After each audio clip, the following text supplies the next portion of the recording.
এই হচ্ছে আমার ভাতিজা, এই খামারের বর্তমান সে মালিক। সবাই খামারে কত টাকা খরচ হয়েছে? আমারে তো খরচ হয়েছে প্রায় 1,80,000। 1,80,000 টাকা, মানে টিন টিন সবগুলো মিলি খরচ হয়েছে না শুধু ওই মুরগি লাগাইতে খরচ হয়েছে?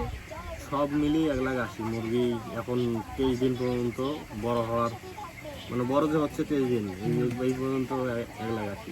1,80,000।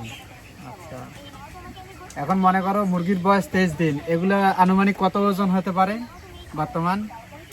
আনুমানিক 1.5 কেজি, প্রত্যেকটা হয়েছে প্রত্যেকটা 1 কেজি, এরকমই হবে। 1 কেজি 1.5 কেজি। 1 কেজি এলা কত করে বিক্রি হবে? পাইকারি রেটে যারা নিবে তো তারা তো অবশ্যই পাইকারি রেটে নিবে, তাহলে কত টাকা করে পাইকারি রেটে হলো বিক্রি হবে? 150 টাকা করে হবে কেজি। 150 টাকা। এরা প্রতিদিন কত কেজি করে মানে ফিট খাচ্ছে? তোমাদের এখানে বাচ্চা আছে কতগুলো? বাচ্চা আছে 600। 600 প্রতিদিন একটা করে ফিট খায়। একটা করে বস্তা বস্তা 50 কেজি। 50 কেজি। তাতে কি লাভের মুখ কি তুমি দেখতেছো?